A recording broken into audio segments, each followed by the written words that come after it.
वसुदेव सुतम देवम कंस चाणूरमर्दनम देवकी परमानंदम कृष्णम वंदे जगत गुरु। जय Shri Krishna. Dear friends, welcome to astrology guide one channel.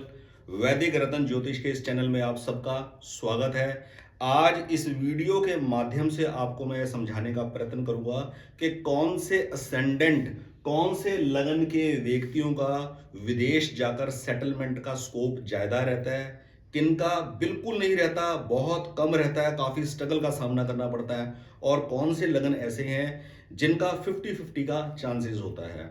मौजूदा स्थिति के हिसाब से हम देखते हैं बहुत से यूथ बहुत सा पैसा खर्च कर ट्रैवल एजेंट्स के थ्रू न जाने सही और गलत तरीके अपनाकर विदेशी भूमि पर जाते हैं, फॉरेन कंट्रीज जाते हैं, यूरोप जाते हैं, नॉर्थ अमेरिकन कंट्री जाते हैं, अमेरिका जाते हैं, और कई डिफरेंट कंट्रीज के अंदर जाते हैं, डेवलप्ड नेशंस के अंदर, जहां वो एम्प्लॉयमेंट तलाश करते हैं। एम्प्लॉयमेंट मिलने के बाद उनकी कोशिश होती है हमें उसी कंट्री की परमानेंट रेजिडेंसी मिल जाए।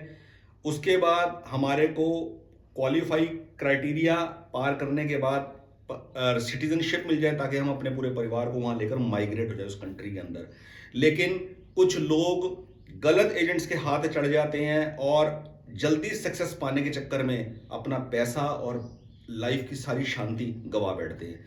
एस्ट्रोलॉजी के अंदर उसका क्या पहलू है, क्या उसका तरीका है ये देखने का कि फॉरेन कंट्री जाकर सेटलमेंट होगी कि नहीं होगी, उसमें से जो डीप कैलकुलेशन है वो तो पता लगती है कुंडली का पूरा विश्लेषण करने के बाद।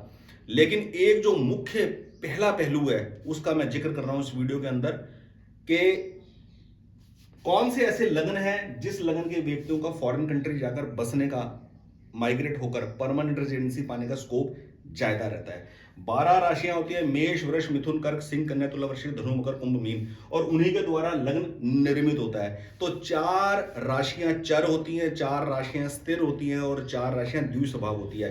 1 4 7 10 मेष राशि, कर्क राशि, तुला राशि और मकर राशि। यदि लगन का निर्माण मेष हो, यानी कि मेष लगन हो, या कर्क लगन हो, या तुला लगन हो, या मकर लगन हो, तो ऐसा व्यक्ति फॉरेन कंट्री जाने का अपने जीवन के अंदर अपॉर्चुनिटी पाता है। उस अपॉर्चुनिटी को यदि वो सीरियसली हैंडल कर ले, अगर इंटेलेक्टली उसको हैंडल कर ले, वहां चला जाए, उस अपॉर्चुनिटी को ग्रैब कर ले, उसको तरीके से निभाए, तो वहां उसके परमानेंट रेजिडेंसी के स्कोप सबसे ज्यादा हायर होते हैं इन 4 लगन के व्यक्तियों के, मेष के, कर्क के, तुला के और मकर के। ठीक है जी, चलिए अब मैं आपको बताता हूं और कौन से वो लगन है जिनका स्कोप बहुत टफ होता है और मुश्किल होता है।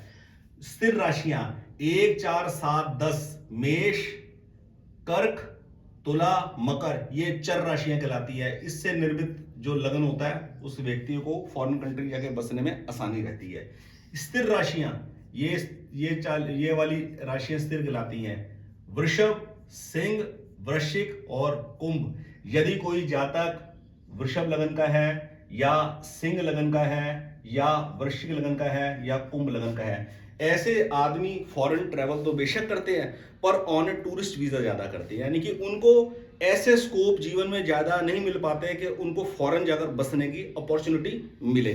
तो ऐसे लोगों को अपनी कंट्री के अंदर रहकर कुछ काम करना, कुछ जॉब करना, या कुछ बिजनेस करने के बारे में सोचना चाहिए। हाँ, यदि उनको फॉरेन कंट्री घूमने का शौक है तो ऐसे लोगों को अपनी नेटिव कंट्री के अंदर जहां उनका जन्म हुआ है वहां पर कोई ऐसा बिजनेस स्टैब्लिश करना चाहिए कि वो फॉरेन के साथ अपना लिंक बना सके और फॉरेन ट्रैवल कर सके, यदि उनको फॉरेन घूमने का शौक है। नंबर 3, बाकी बची 4 राशियां 3 6 9 12। 2 राशियां बुध की, मिथुन और कन्या, और 2 राशियां गुरु की, देव गुरु बृहस्पति की, धनु और मीन। मिथुन लगन का जातक, कन्या लगन का जातक, धनु लगन का जातक और मीन लगन का जातक, इनके 50-50% के चांसेस होते हैं विदेश जाने के और विदेश में सेटलमेंट होने के। यानी कि अपॉर्चुनिटी मिलती है, वहां जाते हैं, काम करते हैं, लेकिन जॉब प्रोफाइल सेटिस्फैक्टरली नहीं मिलता, कुछ ना कुछ डिससेटिस्फेक्शन जिंदगी के अंदर रहती है इन 4 लगन के व्यक्तियों के लिए। अगर ये अपने आप को थोड़ा ग्रूमिंग कर ले, थोड़ा पॉलिश कर ले, थोड़ा देश काल के हिसाब से अपनी पात्रता को अलाइन कर ले, तो बाहर टिकने के चांसेस बन सकते हैं। वैदिक रत्न ज्योतिष का सबसे इंपॉर्टेंट मैटर मैं आपको बता दूं, वैदिक रत्न ज्योतिष के हिसाब से जो रत्न धारण किया जाता है किसी भी कार्य के लिए, वो बाधा को रिमूव करने के लिए किया जाता है। वैदिक रत्न ज्योतिष के अंदर रत्न, नेचुरल जेमस्टोन सिर्फ और सिर्फ ऑब्स्टेकल को रिमूव करने के लिए किया जाता है। चाहे वो ऑब्स्टेकल एम्प्लॉयमेंट को पाने की हो, चाहे एम्प्लॉयमेंट को रन करने की हो, चाहे बिजनेस गेन करने की हो, चाहे बिजनेस स्टार्ट करने की हो, चाहे शादी की बाधा हो, चाहे फॉरेन कंट्री जाकर सेटलमेंट की बाधा हो, किसी भी प्रकार के ऑब्स्टेकल को रिमूव करने के लिए ही ग्रह की ऊर्जा को बढ़ाया जाता है थ्रू नेचुरल जेमस्टोन। और वैदिक रत्न ज्योतिष के हिसाब से जो रत्न धारण किया जाता है वो किया जाता है लग्न का, सुख भाव का, सुखेश का,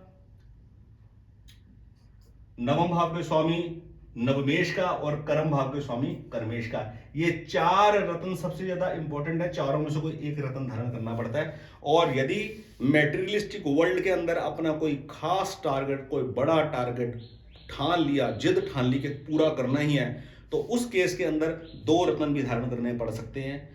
लेकिन दूसरा रत्न कम से कम 3 से 6 महीने के बाद धारण करना चाहिए। पहला एक रत्न धारण करके देखना चाहिए।